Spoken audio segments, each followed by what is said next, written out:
Hi, how are you? Hey folks, Hal Shurtleff here with Camp Constitution. We are at the Future of Christendom Conference in Reading, Pennsylvania in early October. And I'm speaking to one of the speakers who is Charl Van Wyk, thank you, rhymes with lake. And he wrote an interesting book called Shooting Back. And I read the book when it first came out. I heard about your ordeal, so tell the millions and millions of viewers on our YouTube channel a little bit about what prompted you to write that book. All right. What happened was on the 25th of July 1993, we were sitting in a church service in Cape Town, South Africa, when all of a sudden there was a noise at the front door of the church, and terrorists stepped in with automatic rifles, and they also had hand grenades, and they attached nails to the outside of the grenades. They lobbed the grenades into the congregation, and then they opened up fire with their automatic rifles. This all happened in split seconds. I had a .38 special revolver with me. I went down onto the ground with everybody else, got as low as possible, and then I sat up and I took 2 shots at the attackers in the church with my .38 special.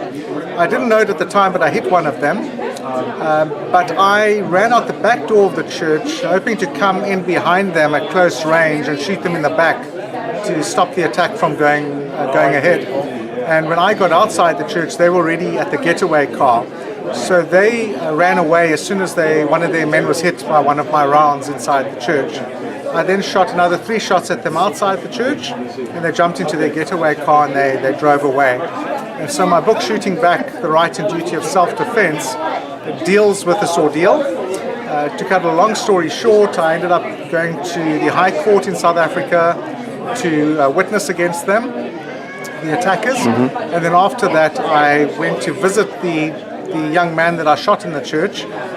With his blood getting onto the seats of the getaway car through forensics, the police managed to catch him, and I went to visit him in jail after that to take him the gospel of the kingdom. That's amazing.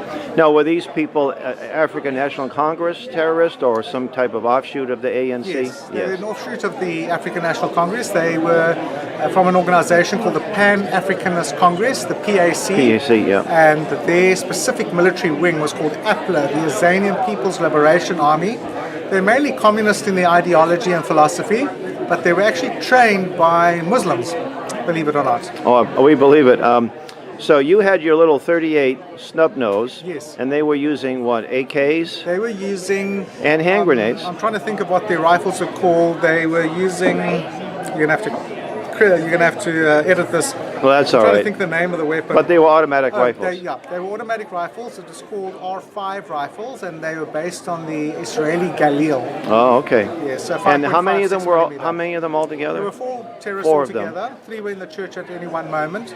And how many were in the church were wounded or killed? 11 people were murdered. 11 people were killed, and over 50 were injured. That's amazing. Yes, but there would have been a whole lot more if you. They say there would have been a whole lot more. In fact, after I started ministering to them and reaching out with the gospel to them, one of their leaders said to me he knew all about the attack before it took place, and his greatest desire would be that there wouldn't be a living soul. Wow. So they were wanting to kill over 1,000 people. Just that the night. hatred and the hatred that's in their hearts. That's right. And what about your ministry? It's called In Touch Mission? Yeah, our ministry is called In Touch Mission International.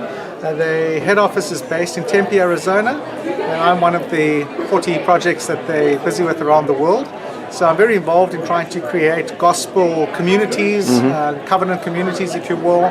And to do that, we run camps. We're involved in early childhood education, farming projects, whatever we can do to take the gospel of the kingdom to the people and then disciple them into.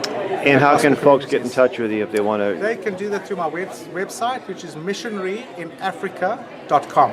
Let me see if there's something. Oh, here's your business card. So I'll kind of zoom in on your business card. No, that one's upside down. You have to go to this one.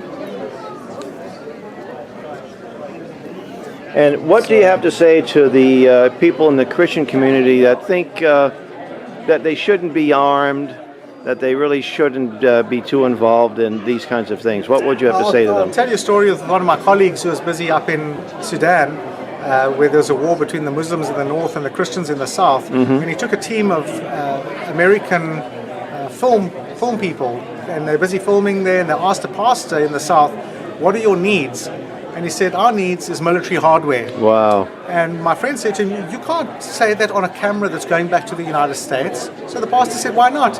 He said, because there are people in America who are pacifists. And the pastor said, what's a pacifist? And so he said, well, there are people who really love the Lord, they love Jesus, but they will not do anything to protect their families or themselves, so they'll never carry a gun or a knife or anything to protect themselves. And the pastor looked a bit confused and he said, then they're not Christians. Well, it's not biblical, is it? Well, certainly not. You know, and so in my book, Shooting Back, I've got a whole chapter on the biblical principles of self-defense, and so it's very, very close to my heart. That's wonderful. After having been through a terrorist attack, I was attacked again after that again and involved in another gunfight while I was doing ministry. You're such a nice, gentle man. Why would people want to get into a gunfight with